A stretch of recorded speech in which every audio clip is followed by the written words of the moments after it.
रात्रि क्लास चल रहा था 16/5/1967।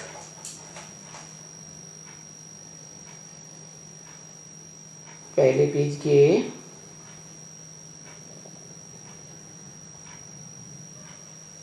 एकदम मध्यांत में बात चल रही थी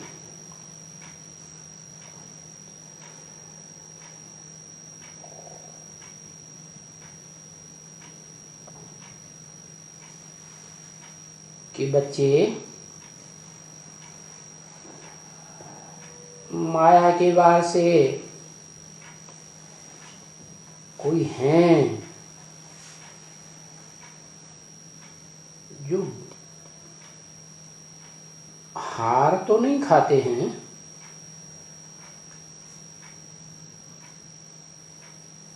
अनिश्चय बुद्धि की मौत मर तो नहीं जाते हैं, लेकिन बेहोश हो जाते हैं।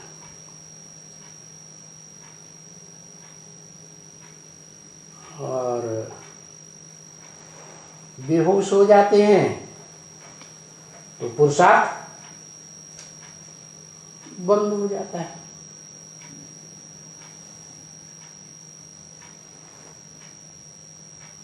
श्वासें तो चलती रहती हैं, लेकिन जो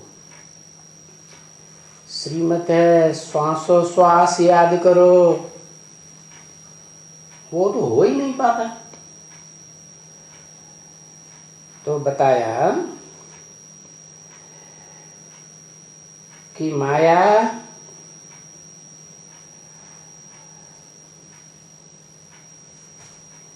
रावण ने राम को बेहोश कर दिया।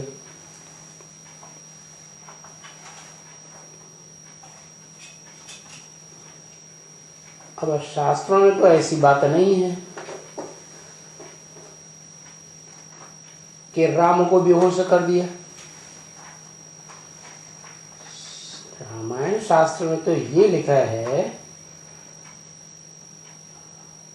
राम के भाई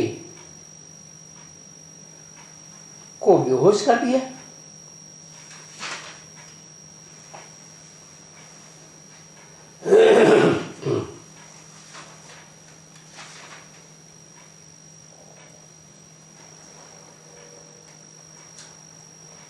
तो अब ये बात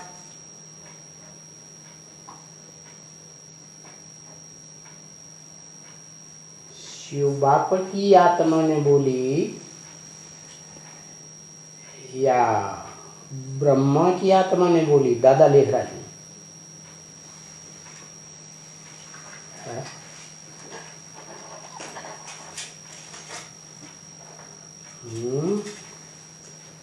ब्रह्मा ने बोली। शिव बाबा कहते हैं ब्रह्मा जो कुछ बोलता है, चलो मेरी वाणी के बीच में इंटरफियर करके बोलता है, तो भी मैं इसकी बोली हुई गलत बात को भी ठीक कर दूंगा। तुम चिंता मत करो, तुम सदैव ऐसे ही समझो कि ये डायरेक्शन है शिव बाबा का है। तो अब सवाल है इस बात को कैसे ठीक कर देंगे?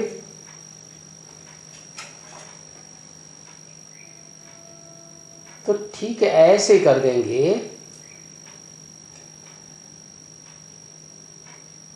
कि हम ब्राह्मण बच्चे कहते हैं ना, बिंदु बिंदु बिंदु में आत्मा आत्मा सब है, भाई भाई। तो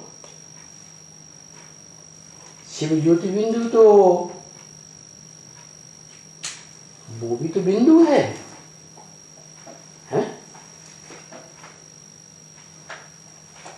और उसके मुकाबले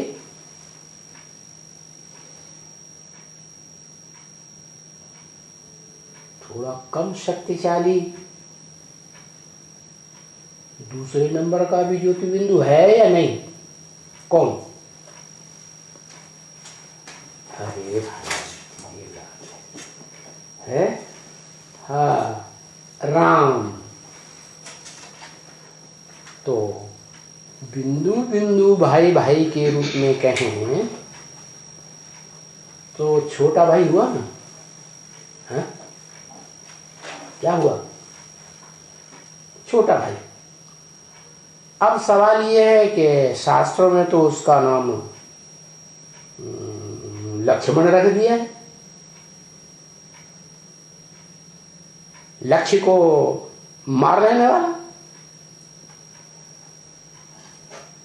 तो ये बात भी ठीक ही तो है, लक्ष्मण कह दो। अव्वल नंबर में लक्ष्य को मारने वाला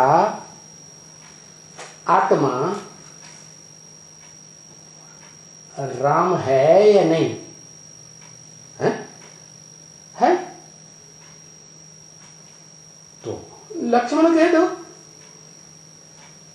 कोई हर्जा थोड़ा ही है। तो बाप कहते हैं उस बच्चे के लिए शिव बाप ज्योति बिंदु कहते हैं उस बच्चे के लिए जो अव्वल नंबर में लक्ष्य को मार लेता है। क्या कहते हैं? दुनिया की ऐसी कोई बात नहीं जो तेरे पर लागू न होती हो। किसके ऊपर? है? हाँ, जो राम वाली आत्मा है उसके ऊपर ये बात भी लागू होती है। लक्ष्मण वाली बात समझ में आया कि नहीं? तो वो राम वाली आत्मा लक्ष्मण का भी पार्ट बजाने वाली होगी। माने कहने का तात्पर्य है कि वो राम वाली आत्मा इस मनुष्य षष्टि रूपी वृक्ष में बीज है। कैसा बीज? ऐसा बीज है जिसमें सारे मनुष्य षष्टि रूपी वृक्ष के पत्ते समाये हुए हैं। क्या समाये हुए भी नहीं हैं? तो उन पत्तों में लक्ष्मण बच्चा भी होगा या नहीं होगा? है? तो बोला है गीता में क्या? न अहम तेषु ते मैं उन 500-700 करोड़ मनुष्य आत्मा रूपी पत्तों में नहीं हूं, लेकिन वो सब पत्ते मुझ बीज के अंदर समाये हुए हैं। अगर नहीं समाये हुए होते तो बीज में से इतने पत्तों वाला वृक्ष निकला कहां से? है? इसलिए ठीक ही बोला। शिव बाप ने ब्रह्मा मुख से मुरली में ठीक ही बोला। क्या बोला? दुनिया की कोई ऐसी बात नहीं, कोई चीज नहीं जो तेरे पर लागू न होती। माने तू इस मनुष्य सृष्टि का बीज है ना, तो तेरे अंदर तो सब कुछ है। तो ब्रह्मा बाबा ने अगर कह दिया शिव की वाणी के बीच इंटरफियर करके कि राम को बेहोश कर दिया, हा? तो शास्त्रों के अनुसार तो गलत कह दिया, क्योंकि शास्त्रकारों की बुद्धि तो इतनी निराकारी स्टेज वाली है ही नहीं। तो बाबा ने उस बात को ठीक कर दिया। फिर ब्रह्मा बाबा ने मुख से खुद ही अपनी गलती को सुधार लिया। क्या भाई, राम को बेहोश कर दिया या याद आ गया फलाने को कर दिया। अच्छा, फिर वो ले आया संजीवनी बूटी। क्या कौन ले आया? वो माने कौन है? शास्त्रों में लिखा है हनुमान ले आया, लिखा है ना, जिसने मान मर्तबे का हनन कर दिया। हर आत्मा में देह अहंकार होता है ना, तो देह अहंकार का कहो, मान मर्तबे का कहो, हनन कर दिया माने मार दिया। तो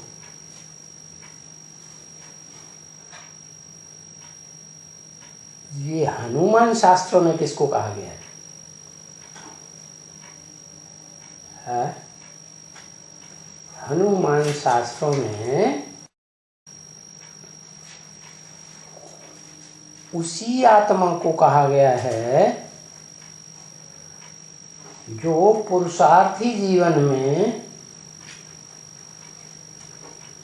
बंदरों जैसा पुरुषार्थ करता है। कैसा पुरुषार्थ करता है? बंदरों जैसा पुरुषार्थ। बंदरों जैसा पुरुषार्थ क्या होता है? घड़ी घड़ी विकार में जाना, घड़ी घड़ी डिस्चार्ज होना।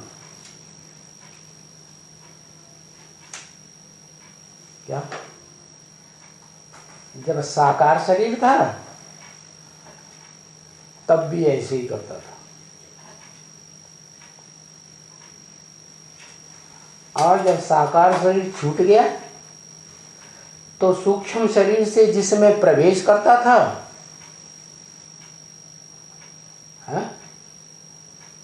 उसमें भी कुछ न कुछ, जब तक प्रवेश करने वाली आत्मा सूक्ष्म शरीरधारी और जिसमें प्रवेश किया है वो शरीरधारी आत्माएं संपन्न न बने, तब तक कुछ न कुछ क्या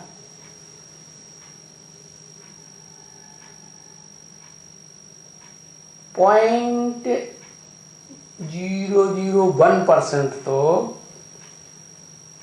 डिस्चार्ज होता ही है। क्या संपन्न आत्मा नहीं कहेंगे? क्यों?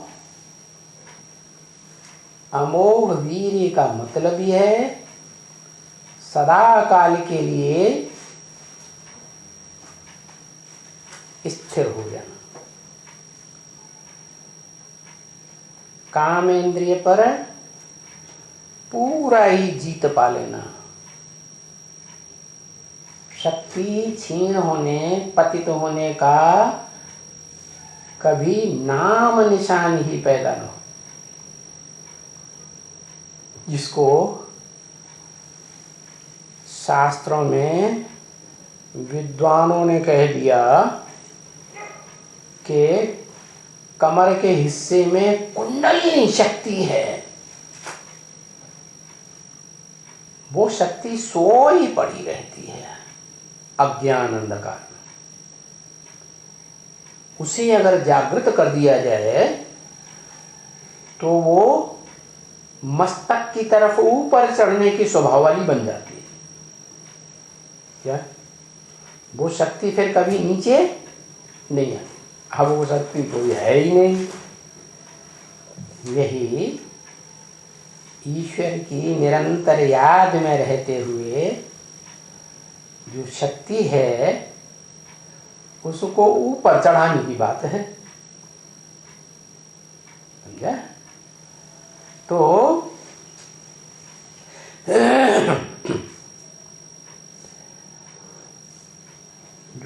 आत्मा इस बात में अव्वल नंबर 1 जाती है, जिसे कहते हैं शिव के समान, जिसका नाम शिव के साथ जोड़ा जाता है। किसका नाम? एक शंकर ही है जिसका नाम शिव के साथ जोड़ा जाता है। तो वो शंकर वाली आत्मा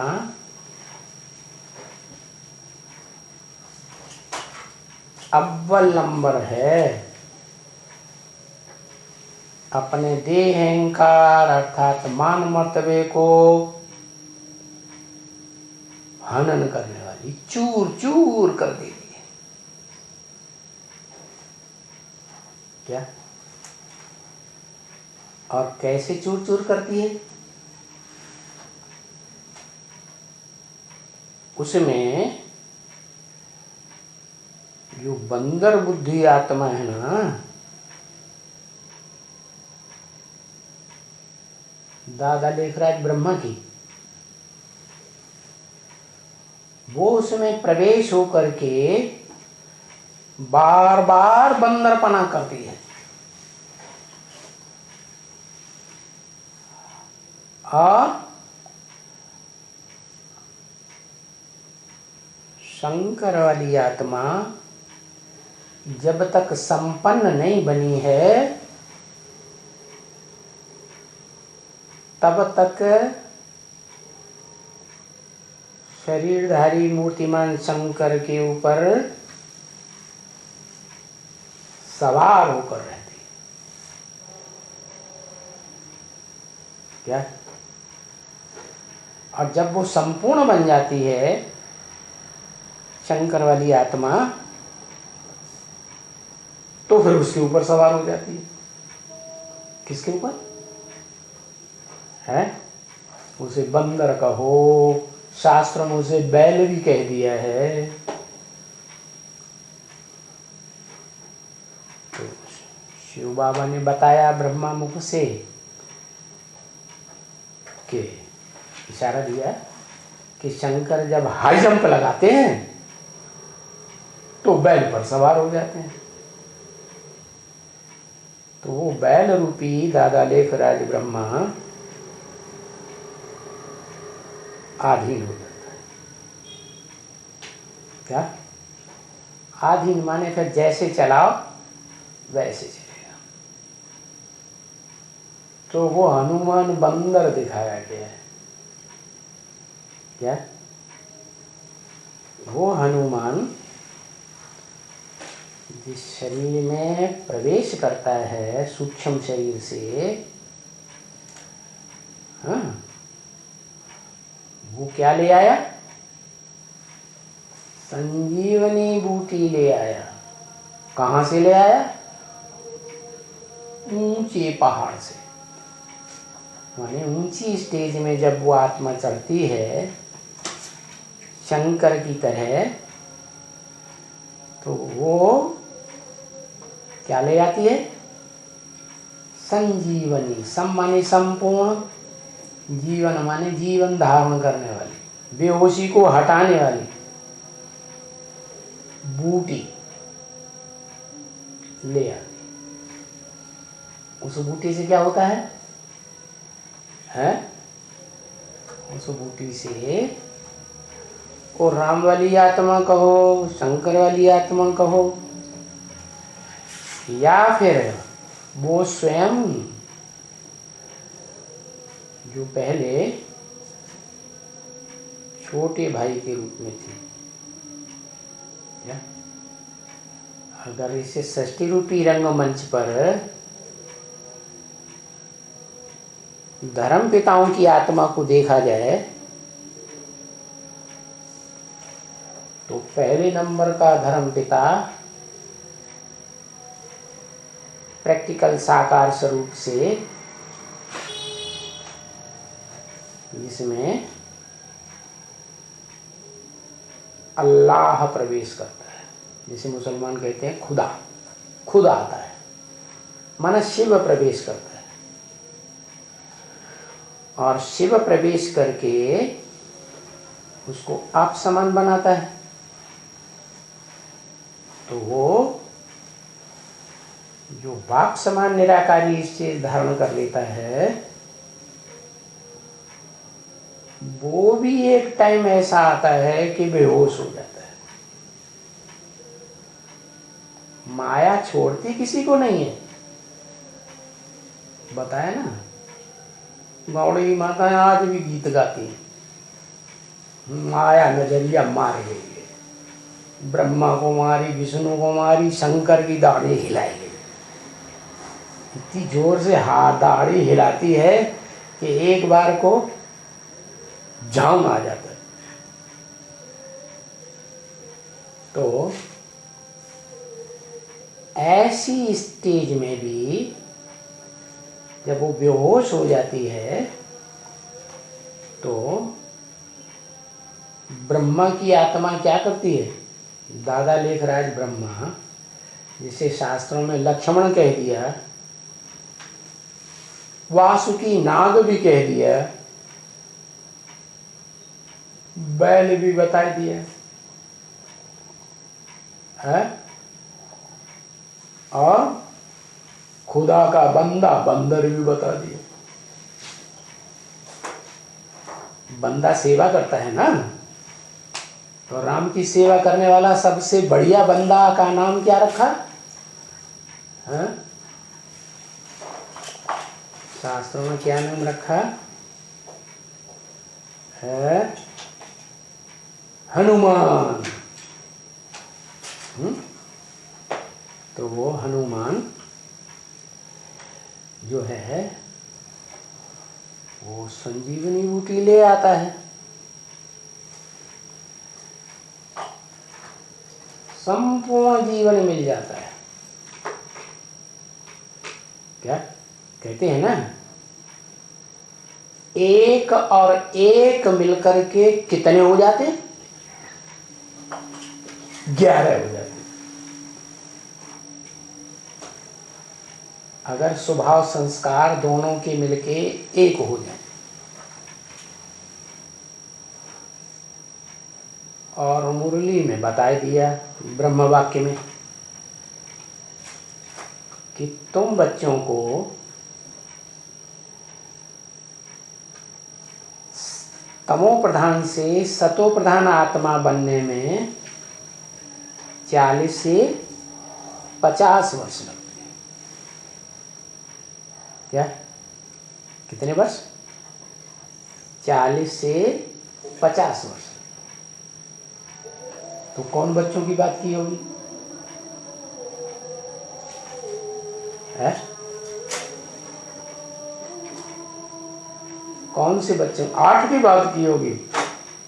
8 एकदम 40 वर्ष पूरे होंगे और तैयार हो जाएंगे, सतो प्रधान बन जाएंगे।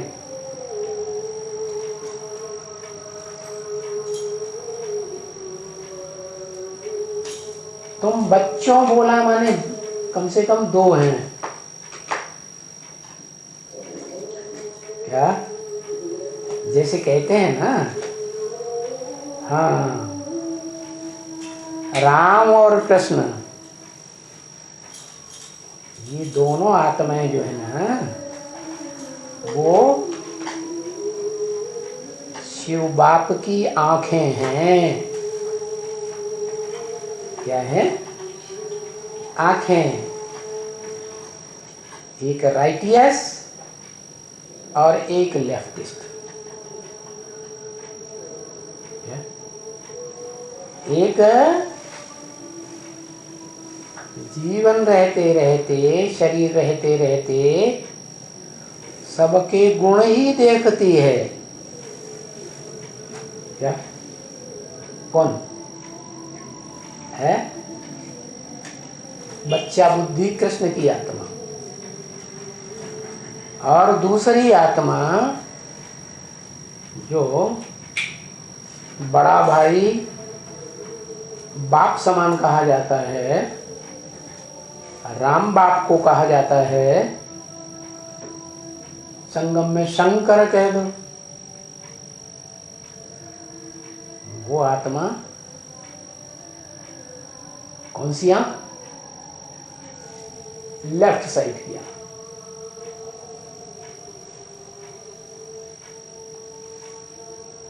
उसको तो प्रैक्टिकल में साकार शरीर से धर्मराज का पार्ट बजाना है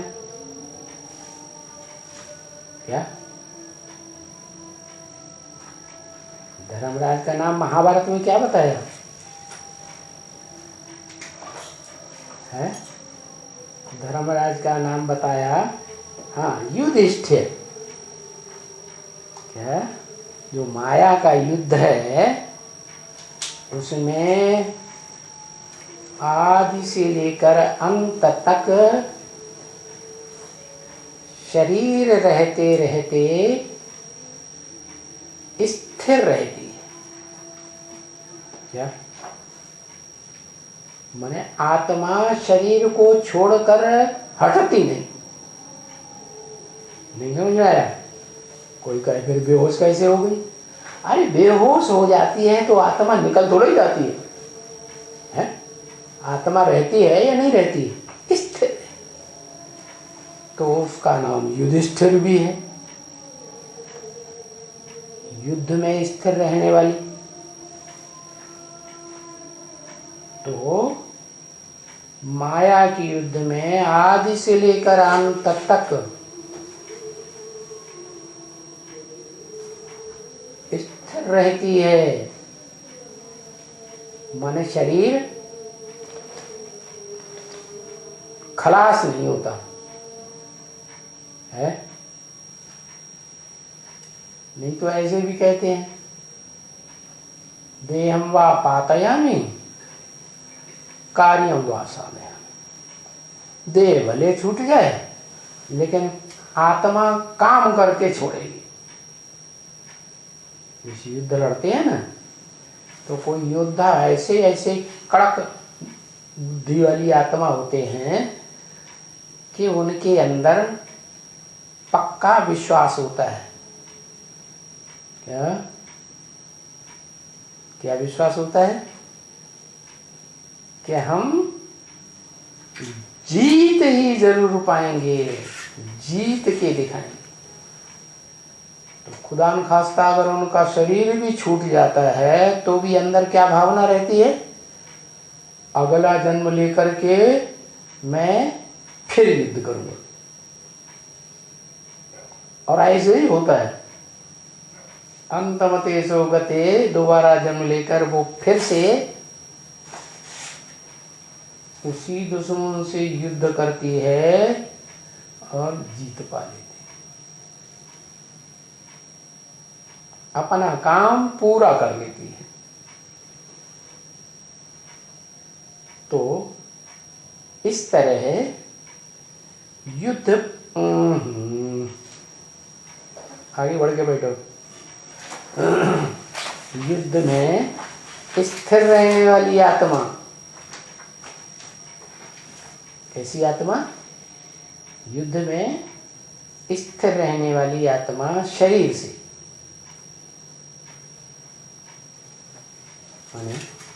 उसके मुकाबले जो दादा लेखराज ब्रह्मा की आत्मा है वो शरीर रहते स्थिर नहीं रह पाई।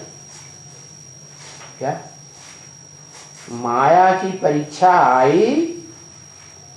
क्या? माया बेटी ने क्या किया? सारी संस्था का रजिस्ट्रेशन अपने हाथ में लिया और रमेश भाई को डायरेक्शन देकर, और वर्ल्ड मंगल ट्रस्ट के नाम से सब कुछ मायावियों ने अपने हाथ में कर लिया, है ना? तो ये बात जब ब्रह्मा बाबा को पता चली कि मेरा नाम तो उड़ा ही दिया। जो ब्रह्मा कुमारी ईश्वरी विश्वविद्यालय था, मुखिया के रूप में ब्रह्मा का नाम पहले था, अब वो नाम तो बिल्कुल उड़ा दिया। अब ब्रह्मा कुमारी सरस्वती का भी नाम उड़ा दिया।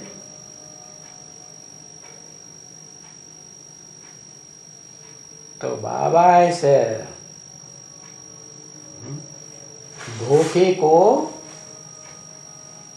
धोखेबाजों के धोखे को सहन नहीं कर सके और प्राण पखेरु उड़ गए। अचानक शरीर छूट गया। तो जिनका अचानक शरीर छूटता है वो सूक्ष्म शरीर तो धारण नहीं करते हैं। तो सूक्ष्म शरीर धारण करके वो प्रवेश करके पार्ट बजाने लगे। क्या?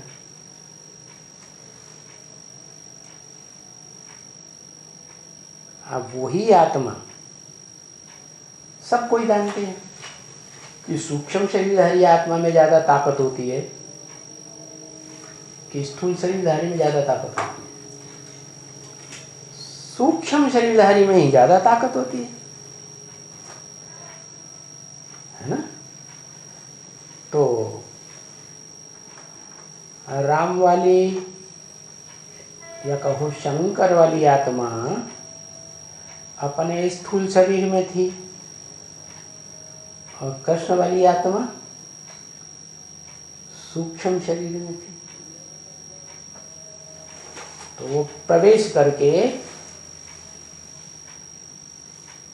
अपनी जीत कराती रहती थी। इस बंदे को मैं प्रवेश करके हार खिला दूं, माने किसका साथ दिया है? शिव का साथ दिया या माया बेटी का साथ दिया है? माया बेटी का साथ दिया। जैसे माया का लक्ष्य है कि जो सारे जगत का मनुष्य मात्र का पिता है उसको मैं विश्व का मालिक पना नहीं लेने दूंगी, मैं लूंगी। और लड़ जाती। तो अब जो विश्व पिता है उसमें तो शिव सुप्रीम सोल प्रवेश करता है। तो सूक्ष्म शरीरधारी की चलेगी है? चलेगी नहीं चल सकती।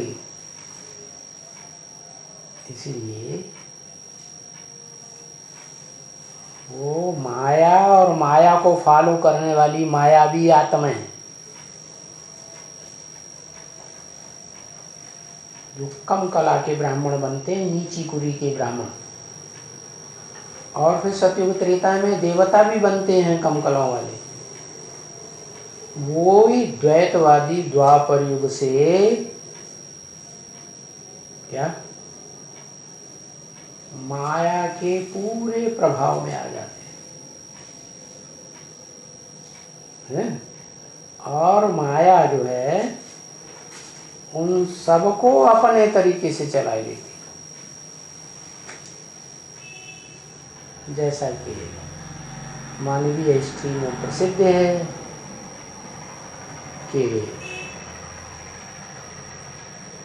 भारतीय जो लोग थे वो द्वैतवाद फैलाने वाले धर्म पिताएं जब से आए 2500 वर्ष से,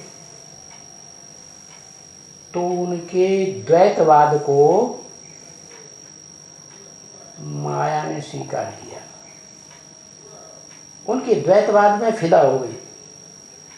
और जितने भी कम कला वाले देवता थे सतयुग त्रेता के, उन सबको कन्वर्ट किया,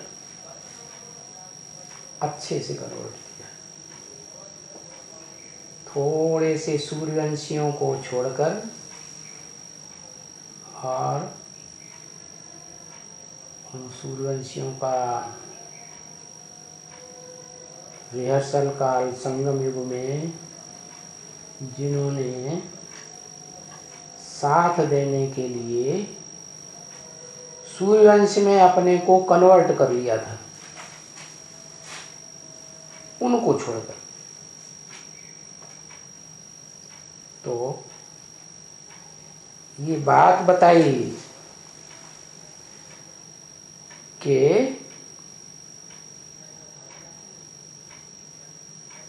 ये संजीवनी बूटी जो है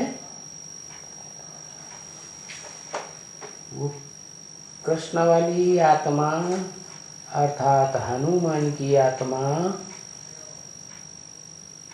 क्योंकि सूक्ष्म शरीरधारी है,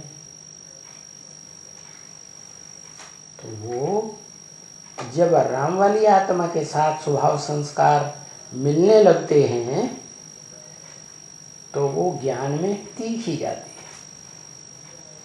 क्या बच्चा बुद्धि है वो महात्मा कहा जाता है ना, किस आधार पर? पवित्रता के आधार पर। तो वो आत्मा सूक्ष्म शरीर होते हुए भी संग के रंग में आकर निराकारी स्टेज धारण करने वाले शंकर के संग के रंग में आकर निराकारी बनती जाती है और बन जाती है? और वो काम करती है जो राम वाली आत्मा कहो, शंकर वाली आत्मा कहो, नहीं कर पाती है। क्या क्या काम नहीं कर पाती? राम वाली आत्मा अपनी सहयोगिनी शक्ति सीता का पता नहीं लगा पाती।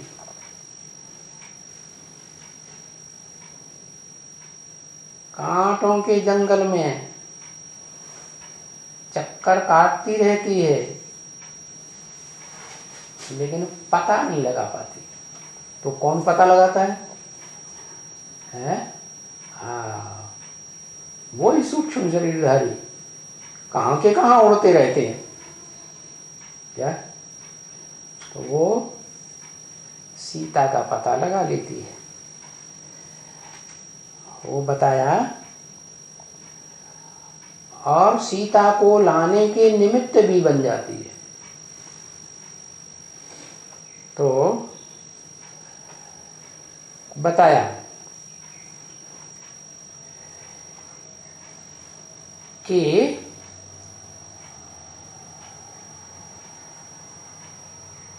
राम को या लक्ष्मण को माया ने बेहोश कर दिया, फिर वो हनुमान ले आया संजीवनी बूटी और दोनों खड़े हो गए।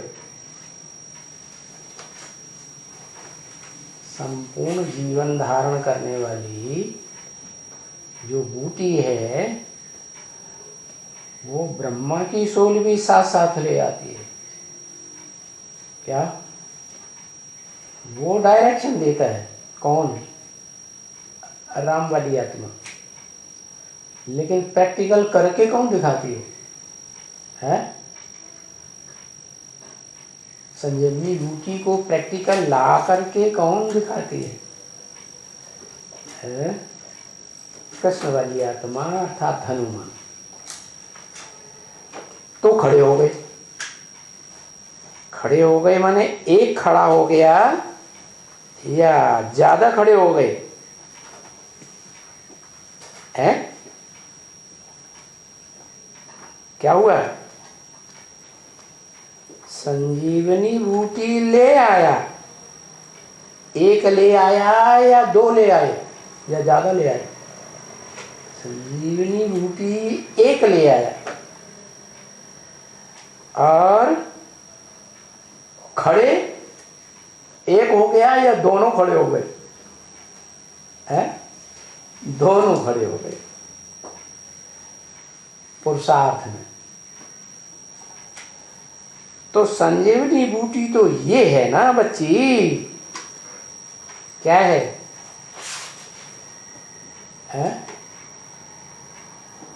क्या है संजीवनी बूटी? संपूर्ण जीवन देने वाली बूटी क्या है? मुरली। मुरली तो कितने 80 साल हो गए सुनते सुनते। कोई उठ के पूरा विष्णु की तरह खड़ा हो गया हमेशा के लिए है? ज्ञान की गहराई नहीं, वो भी नहीं। संपूर्ण जीवन देने वाली बूटी है पवित्रता की। क्या? और वो पवित्रता की बूटी जो ब्रह्मा है ना, चंद्रमा, वो अपने बच्चों के लिए, खास करके कुहवंशावली बच्चों के लिए, उन बच्चों की दृष्टि में माता भी है और क्या है? पिता भी है।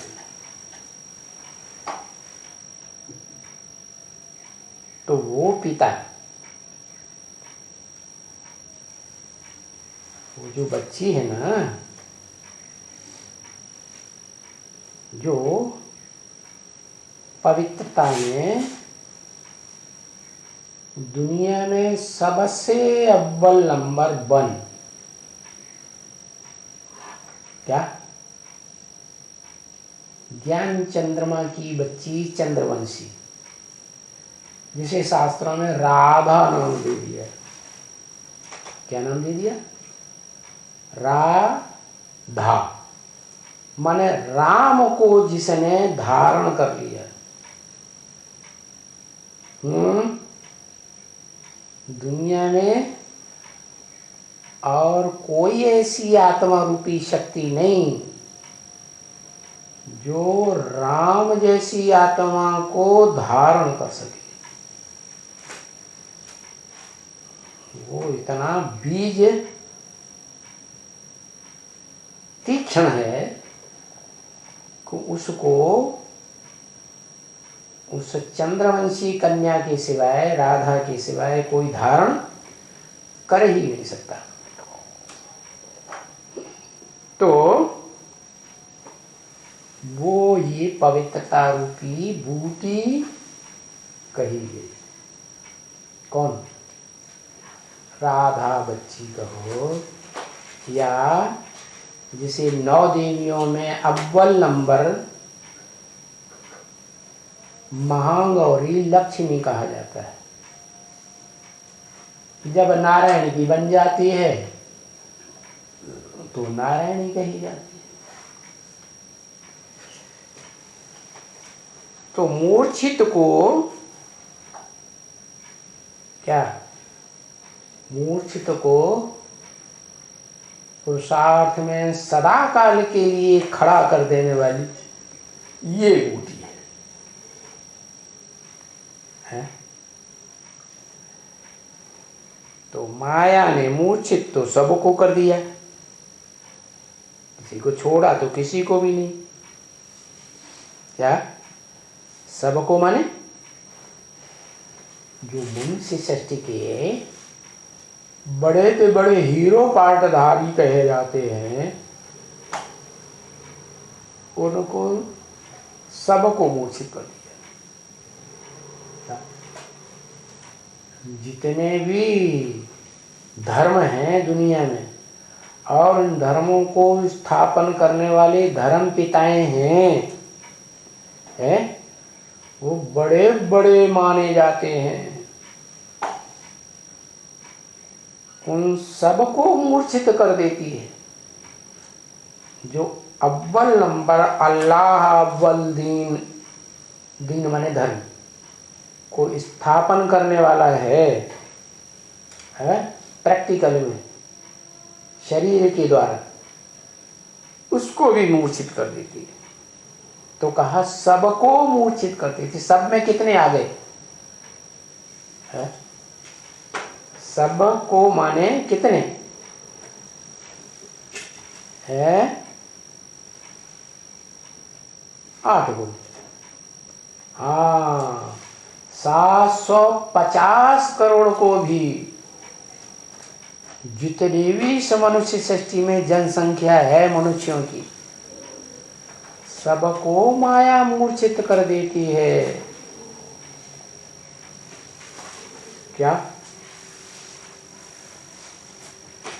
बड़ी चालाक है।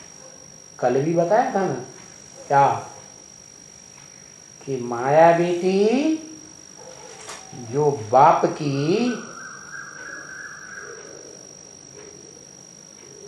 बड़ी शक्तिशाली रचना है, जिसे कहते हैं प्रकृति। प्र माने प्रकृष्ट, कृति माने रचना, माने माता। क्या? उसको अपनी मुट्ठी में कर लेती, हाथ मिलाने के बहाने। क्या? ये माया भी क्या करते हैं? हाथ जोड़ते हैं कि हाथ मिलाते हैं? हाथ मिलाते हैं। देखने वाला समझेगा ये तो हमसे दोस्ती कर रहे हैं, लेकिन वास्तव में दोस्ती नहीं करता है। अपनी मुट्ठी में कर लेता है, दबोच लेता है। तो माया ने सबको मूर्छित कर दिया।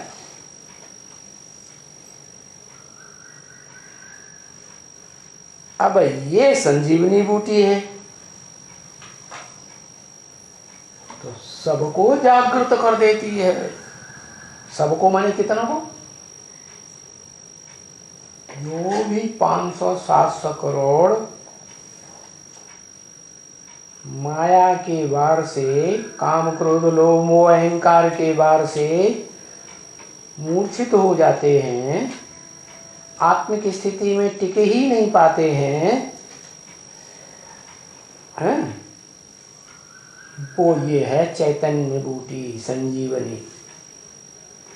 कौन हुई है? अरे कोई नाम है? अभी तो बताया, राधा। माता ने पहले बता दिया। राधा कहो, लक्ष्मी कहो, है? तो ये प्रैक्टिकल में ऐसी संजीवनी बूटी है। अब विचार की शक्ति वाली। मेरा तो एक शिव बाबा, दूसरा शास्त्रों से पार्वती विवाह। क्या क्या है उसका विरुद्ध? वरों शंभु न तो रहो कुंवारी, जन्म जन्म लगे रगरे हमारी। क्या? मैं या तो शंकर को वर्ण करूंगी, जिसका एक नाम शंभु भी है। शंभु माने स्वयंभू, स्वयं पुरुषार्थ करके अपने को प्रत्यक्षता रूपी जन्म देता है। क्या? इस मनुष्य सृष्टि में कोई मनुष्य नहीं है दूसरा जो उसका परिचय दे, उसको प्रत्यक्ष करे। जैसे मुरली में ब्रह्मवाक्य है ना, क्या? बाप का परिचय बाप ही दे सकता है। कहते हैं मां परिचय देती है बाप का, लेकिन मां को भी है किसके द्वारा पता चलता है? अरे बाप ही तो आदेश करता है तो मां को पक्का पता हो जाता है। क्या? कि ये है वसुधैव कुटुंबकम का बाप। परिवार में सबसे बड़ा कौन होता है? हैं बाप। तो कहते हैं बच्चे कि माँ ने बाप का परिचय दिया, लेकिन माँ ने खुद दिया या माँ को भी बाप ने परिचय दिया? बाप ने परिचय दिया ना। तो बाप का परिचय बाप के अलावा कोई दे ही नहीं सकता। आंखें बंद करके मत हिलाओ डरू। हाँ, तो चाहे वो निराकार आत्माओं का बाप हो, उसका परिचय भी, शिव का परिचय हेवनली गॉड फादर जिसे कहा जाता है, वास्तव में हेवनली गॉड फादर भी साकार है, इनका रचयिता साकार ही है। और निराकार आत्माओं को ज्योति बिंदु आत्मा का परिचय देने वाला निराकार शिव है। उस शिव के अलावा कोई दुनिया में निराकार आत्माओं को परिचय नहीं दे पाता। अपना परिचय भी देता है और आत्माओं को भी अपना परिचय देता है। इसलिए तुलसीदास ने कहा है, जे ही जानव ते ही देव जनाई। क्या? जिस बड़े बच्चे को, ऑलराउंड पार्टधारी, हीरो पार्टधारी बच्चे को, आत्मा को तुम जानते हो, तुम माने शिव, उसको देव जनाई, उसको जानकारी दे देते हो, अपनी भी जानकारी दे देते हो और उस बच्चे के 84 के चक्र की भी जानकारी दे देते हो।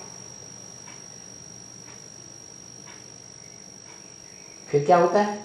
वो बच्चा जब जान लेता है अपने बाप को, और अपने बाप को जान लेता है और अपने पार्ट को जान लेता है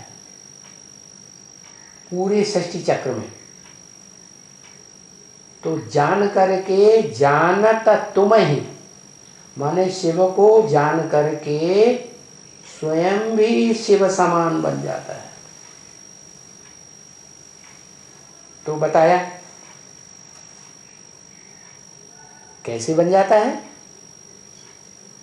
संपूर्ण तभी जानता है, तभी पहचानता है जब संजीवनी बूटी पीता है। कौन हुई संजीवनी बूटी? है वही राधा बच्ची जो सूर्यवंश में अपने को कन्वर्ट करके माता बनती है? उसके स्नेह को पीता है, पवित्रता रूपी जो प्यार है अव्यभिचारी, उसको पीता है, तो मूर्छा से उठ खड़ा होता है और फिर खूब आत्मा की निरंतर स्थिति के द्वारा वाइब्रेशन से सारे संसार की सेवा करता है। सारे संसार की सेवा कौन सी पावर से होगी? है वाइब्रेशन की पावर से। नहीं तो कहा जाता है दृष्टि से सृष्टि सुधरती है। क्या? शिव बाप ही, भगवान स्वयं ही इस सृष्टि पर आकर किसी साकार तन की आंखों से दृष्टि तो देते हैं, लेकिन क्या सारी सृष्टि सुधरती है? हैं? नहीं सुधरती। कब सुधरती है? जब वो दोनों आत्माएं शिव बाप के नूर जो कहे जाते हैं, बच्चा जो है बाप की आंखों का नूर कहा जाता है। तो ये दो रामकृष्ण वाली आत्माएं जब मिलकर के एक हो जाती हैं तो वो कृष्ण वाली आत्मा कहो पार्टधारी या हनुमान की आत्मा कहो पार्टधारी जो संजीवनी बूटी ले आती है,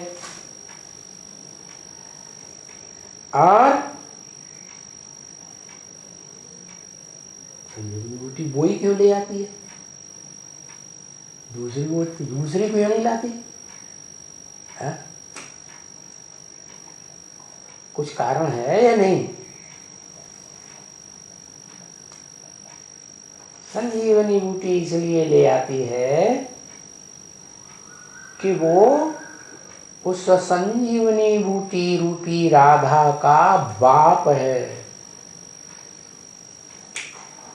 जब तक बाप की परमिशन न मिले, क्या बाप जब तक अर्पण न करे, अर्पण करने की इच्छा मजबूत न करे, तब तक वो राधा बच्ची क्या कहा, जो रावण के कंट्रोल से बाहर नहीं आ सकते। बाप है ना, तो बाप अर्पण करता है बेटी को। बेटी में ज्यादा पवित्रता की पावर होती है कि बाप में होती है? बेटी में ज्यादा पावर होती है। तो संजीवनी बूटी ये हुई प्रैक्टिकल में कौन है? राधा बच्ची, महागौरी लक्ष्मी बनने वाली आत्मा, जिसको ज्ञान कहा जाता है। क्या ज्ञान मुख से बोल बोल को नहीं कहा जाता, ज्ञान मुख से समझाई दिया समझ लिया उसको ही नहीं कहा जाता। असली ज्ञान किसको कहा जाता है? जो शरीर के द्वारा प्रैक्टिकल जीवन में धारण करे। क्योंकि ईश्वरीय ज्ञान का लक्ष्य है ईश्वर समान एवं प्योर बनना। क्या? तो शंकर जी है, ब्रह्मा के मुख से वेदवाणी सुन करके अव्वल नंबर के चोटी के ब्राह्मण तो बनते हैं, सुनते भी हैं सुनाते भी हैं, फिर बुद्ध रूपी तीसरे नेत्र से समझते भी हैं और समझाते भी हैं। लेकिन क्या क्या कमी रह जाती है? प्रैक्टिकल जीवन में पवित्रता धारण कर पाते हैं, हैं? क्या कि कुछ न कुछ लीकेज होता ही रहता है। क्या मुख्य लीकेज है संकल्पों का। जैसे कुमार हैं, कोई भी पुरुष जाति के लोग हैं वो जानते हैं जब हम कुमार थे तो गंदे संकल्प जब चलते थे विकार के तो बार बार स्वप्न दोष डिस्चार्ज हो जाता था। क्या कहा? जिनको गंदे संकल्प न चलते हों या कम चलते हों तो उनको स्वप्न दोष अर्थात डिस्चार्ज भी कम होता है। क्या? तो बताया ये संजीवनी बूटी है, इसी को असली ज्ञान कहा जाता है। किसको?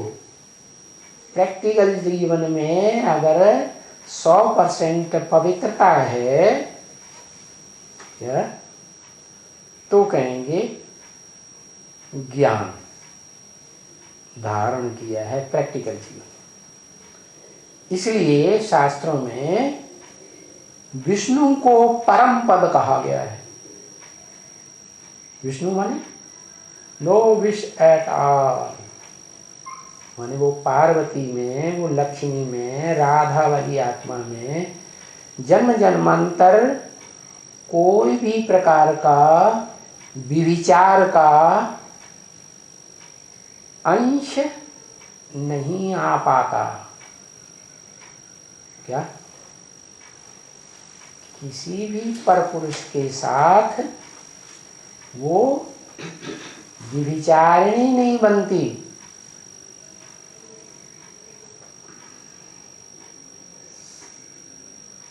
एक लिंग स्वामी के सत्व को धारण करती है, इसलिए सती कही जाती। क्या क्या कही जाती? सती। हाँ, तो उस सती को ही ज्ञान धारण करने वाला असली बन कहा जाएगा। हाँ, नाम इनका भिन्न है। किनका है? और बहुत बच्चे ऐसे जो नंबरवार पवित्रता को धारण करते हैं। भिन्न नाम क्या है?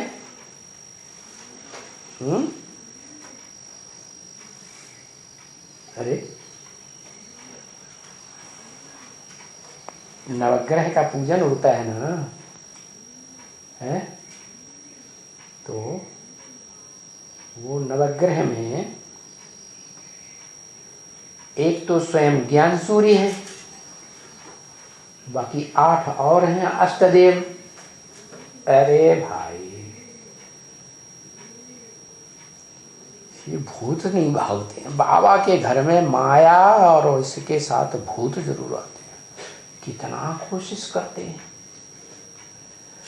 हाय, तो भले इनका नाम भिन्न है। किनका? संजीवनी बूटी धारण करने वालों का प्रैक्टिकल जीवन में क्या नाम भिन्न है? या तो अष्टदेव का नाम भिन्न भिन्न है, या तो 8-9 देवियां हैं, 8 का नाम लिया। 9वीं देवी को महाकाली कहा जाता है, चंडिका देवी। क्या कैसी नंगो मुनंगी दिखाई जाती है? कैसी नंगी? बाप की जो सहयोगी भुजाएं हैं, उन भुजाओं को भी काट करके अपने कमर की लज्जा बचाने वाली। तो अपवित्र हुई, अपवित्र हुई, अपवित्र ही कही है। और उसी अपवित्रता की पावर से वो दुनिया में कलयुग के अंत में जितने भी असुर हैं, भ्रष्ट कामेंद्रिय से वार करने वाले, कन्या माताओं के ऊपर मार करने वाले, सारे असुरों का गला काट देती, आसुरीपना खत्म कर देती है। क्या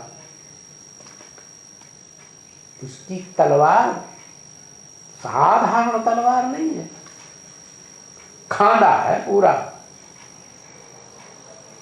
चौड़ी धार वाला। तो इन देवियों का नाम भिन्न भिन्न है। देवताओं का नाम भी, जिन्होंने प्रैक्टिकल जीवन में पवित्रता को धारण किया, संजीवनी बूटी धारण की, नाम तो अलग अलग हैं और बरोबर वो बहुत बच्चे हैं।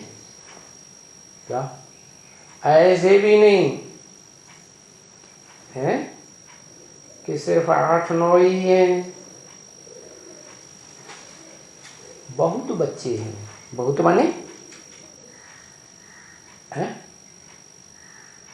108, जिनके संगठन रूपी माला बनाई जाती है,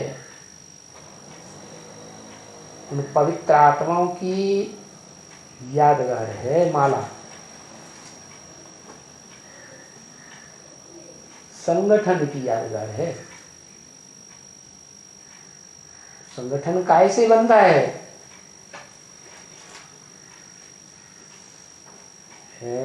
प्योरिटी से बनता है। प्योरिटी से यूनिटी रूपी संगठन बन गया। ये माला तब बनती है जब प्योरिटी रूपी प्रैक्टिकल पार्ट बजाने वाली शक्तियां, जो विकारों पर विजय दिलाने वाली विजय माला के मणके हैं, वो सहयोगिनी बन जाती हैं। सारे ब्राह्मण जीवन के लिए अंत तक सहयोगी बन के रहती है। तो बहुत बच्चे हैं, कैसे है? प्रैक्टिकल जीवन में पवित्रता की बूटी को धारण करने वाले, जो पुरुषार्थी जीवन में माया की चपेट खा जाते हैं।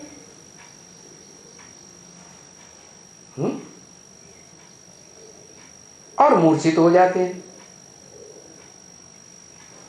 चपेट खा जाते हैं तो क्या होता है?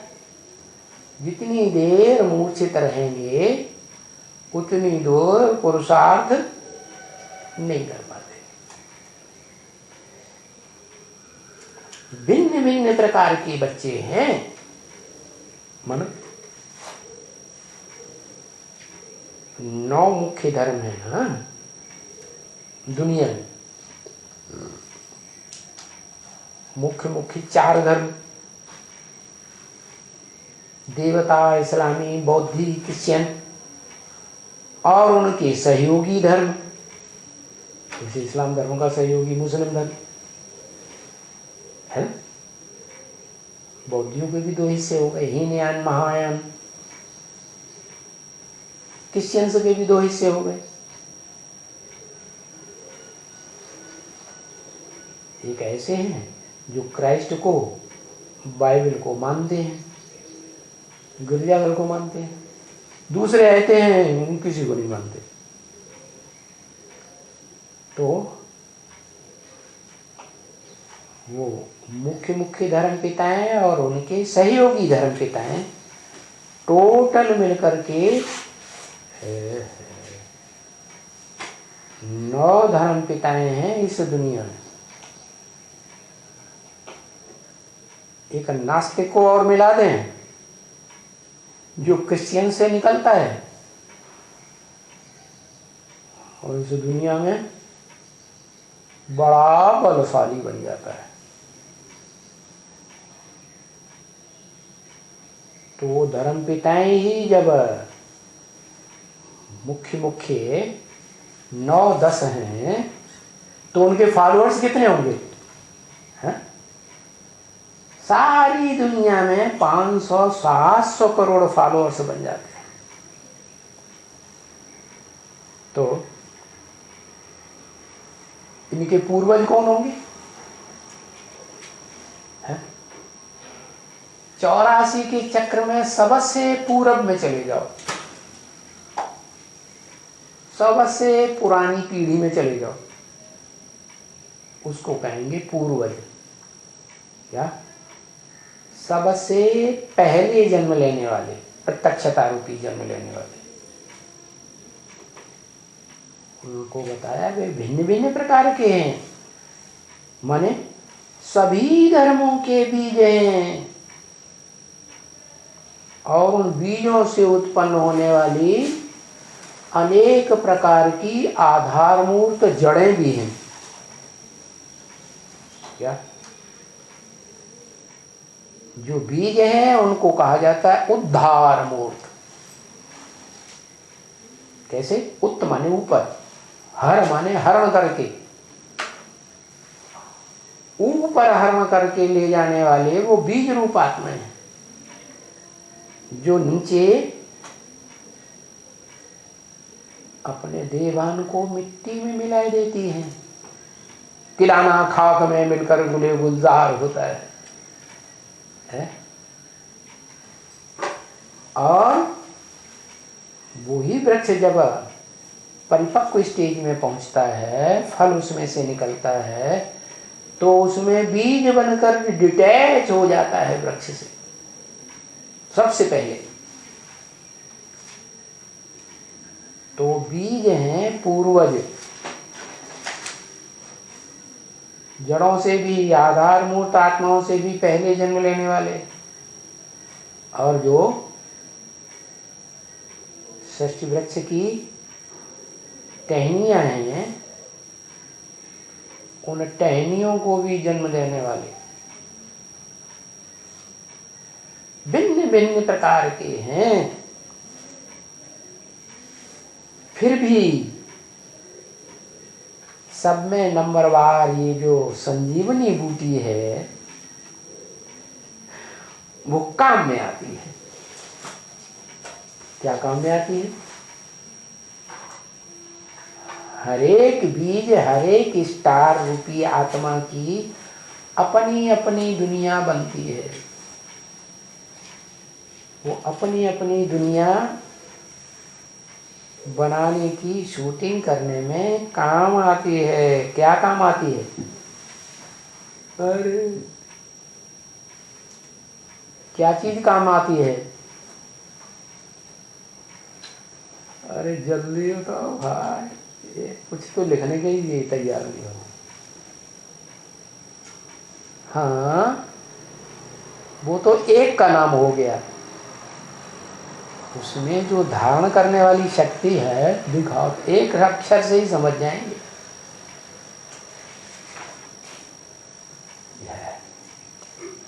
संजीवनी बूटी। क्या? वो संजीवनी बूटी भले भिन्न भिन्न आत्माएं हैं, नंबरवार उस पवित्रता रूपी संजीवनी को धारण करने वाली हैं, लेकिन वो पवित्रता रूपी संजीवनी बूटी काम में आती है? वो पवित्रता की पावर देते ही रहते हैं अपने अपने परिवार को।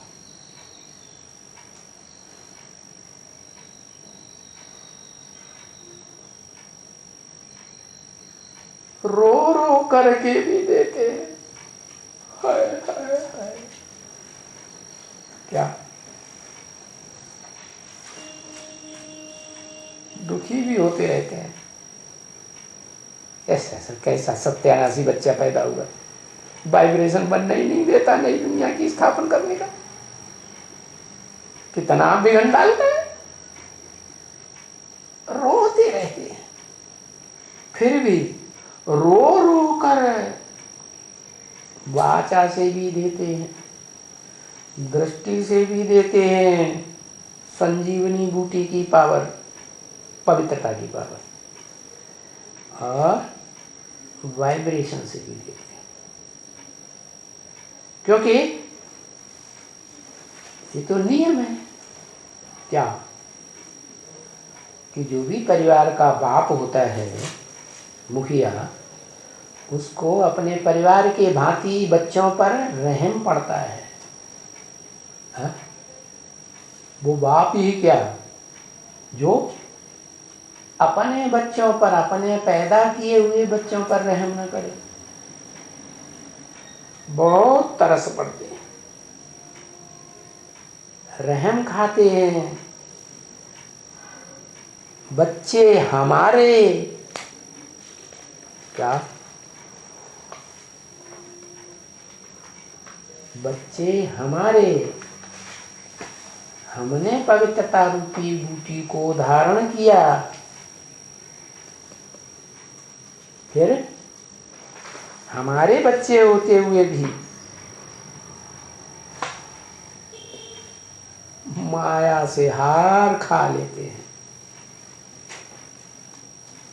और माया से हार खाई है क्या? आहा, माया से हार खाई है। चलो क्या करो? चलो सुंघाओ इनको संजीवनी बूटी। है क्या कहा? क्या करो? क्या करो? इनको पवित्रता की संजीवनी बूटी सुंघाओ। और ये हमारा लाभ तो दिन में कितनी बार याद करता रहता होगा। किसको? किसको?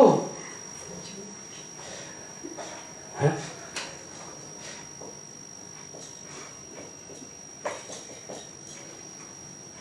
हाँ, जो इस षष्ठी रूपी रंगमंच पर चोटी की मां है।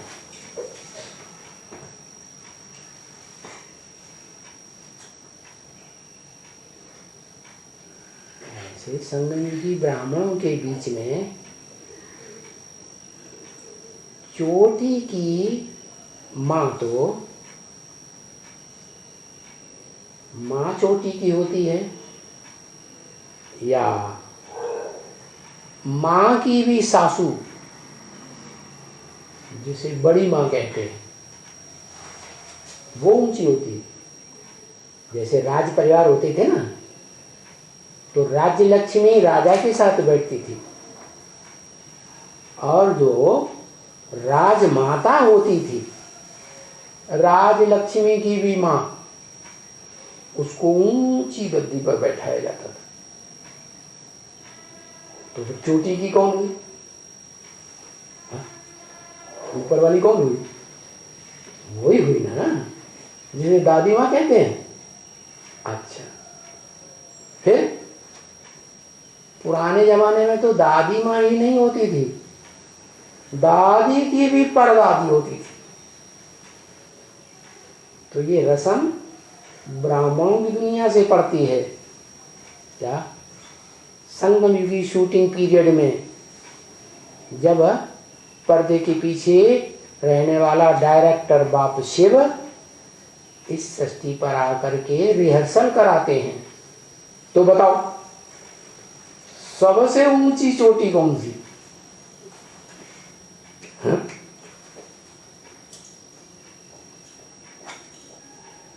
परदादी, योगिनी। क्या? जब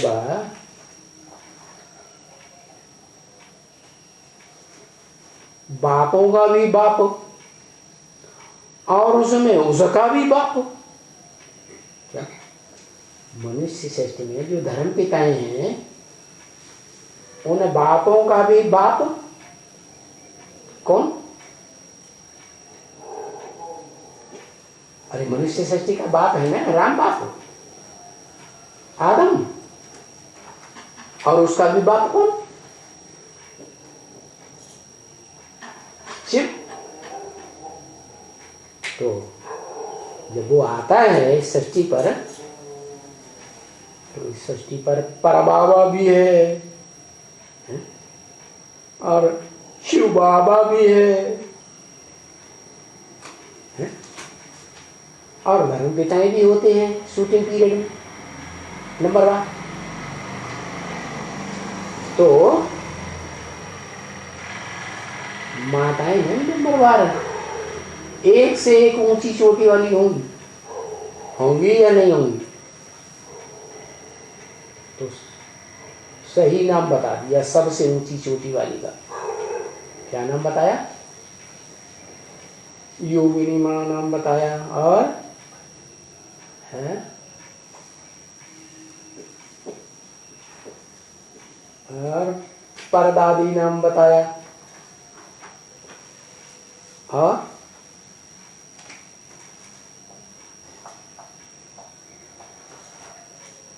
काशी मां नाम बताया। काश्य माने तेज, याद का तेज धारण करने वाली।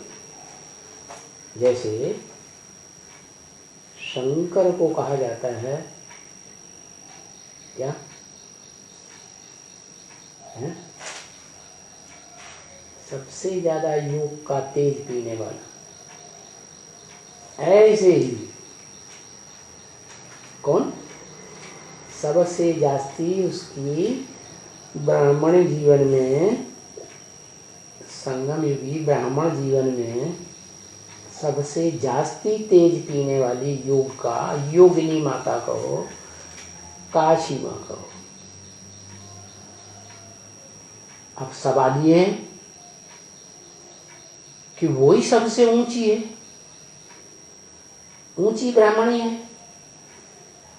तो फिर उसे ही नई सृष्टि में नारी से लक्ष्मी बनना चाहिए है? विष्णु पद पाना चाहिए। बोल, पाना चाहिए कि नहीं है? पवित्रता में सबसे ऊंची, हाँ, इसलिए नहीं पाती है कि वो जो शिव का बड़ा बच्चा है ना, शंकर, जिसे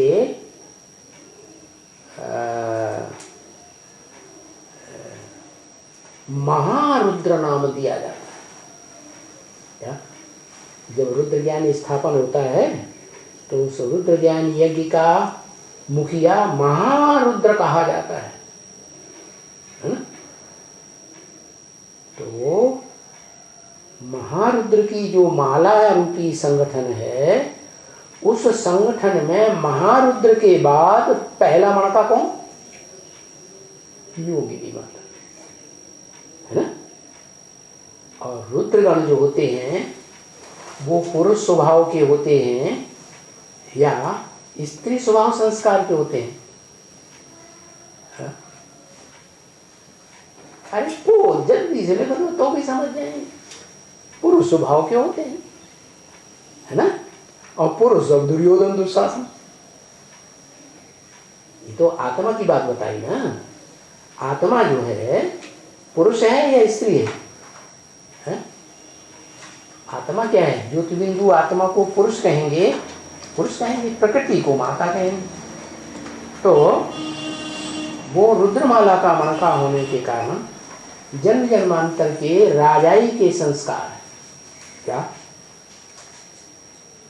शिव का बड़ा बच्चा शंकर, और उसके बाद अगर कोई बड़ा राजा बनता है जन्म जन्मांतर, तो कौन बनता है? कौन बनता है?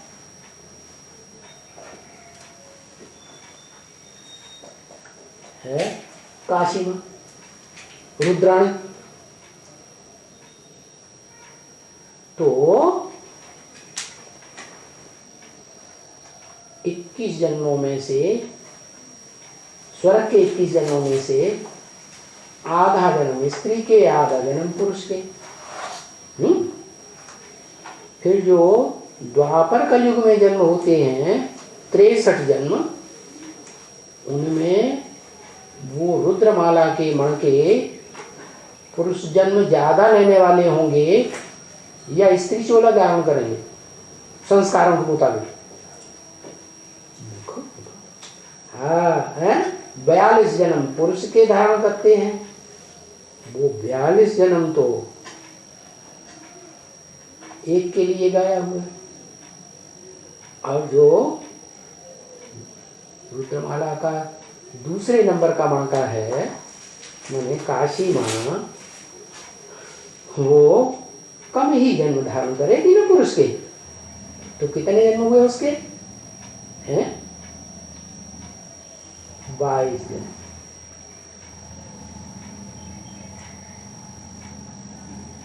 हाँ, तो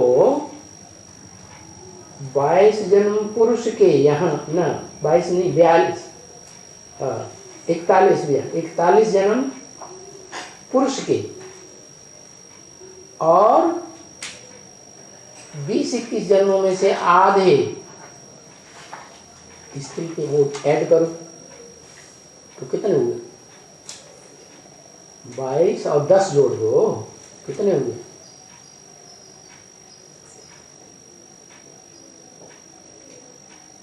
32 जन्म जो हैं, 22 नहीं, 41 और 10,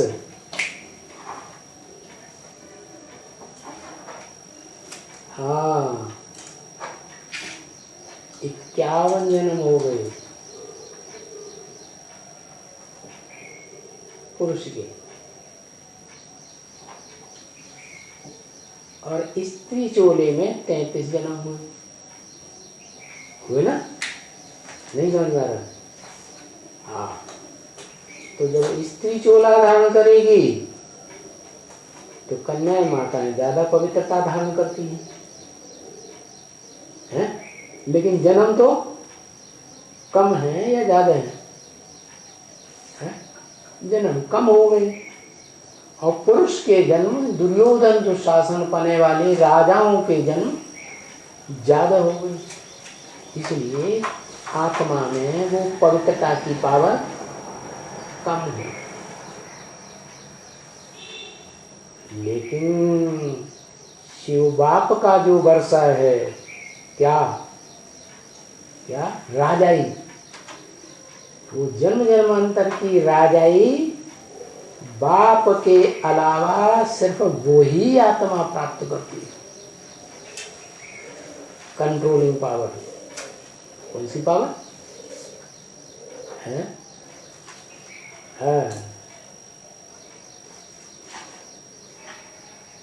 वशीभूत करने की शक्ति, वशीकरण मंत्र। तो सबसे जास्ती भाग्यशाली हुई या दुर्भाग्यशाली कहें? क्या कहें?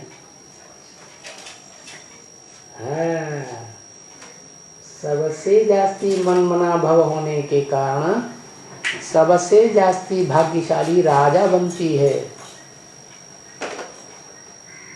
जैसे अर्जुन है ना, सद्भाग्य का अर्जन करने वाला, तो उसके बाद सद्भाग्य का अर्जन करने वाली बनती है, उसका नंबर आता है।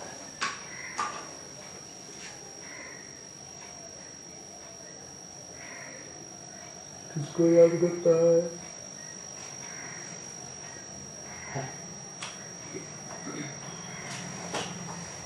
देखें पीढ़ी दर पीढ़ी, जो परदादियां होती हैं वो ज्यादा पवित्रता धारण करती हैं, या जो दादी का टाइटल लेती हैं परिवार में वो ज्यादा पवित्रता धारण करती हैं, या जो माता होती है बाद वाली पीढ़ी की वो ज्यादा पवित्रता धारण करती है? परदादी सबसे पुरानी जमाने की है ना, तो उस समय ज्यादा प्योरिटी होती है पुराने जमाने। ज्यों ज्यों पीढ़ियां बढ़ती जाती हैं त्यों त्यों इंद्रियों के सुख भोगते भोगते मनुष्य आत्माएं नीचे जाती जाती। ओम शांति।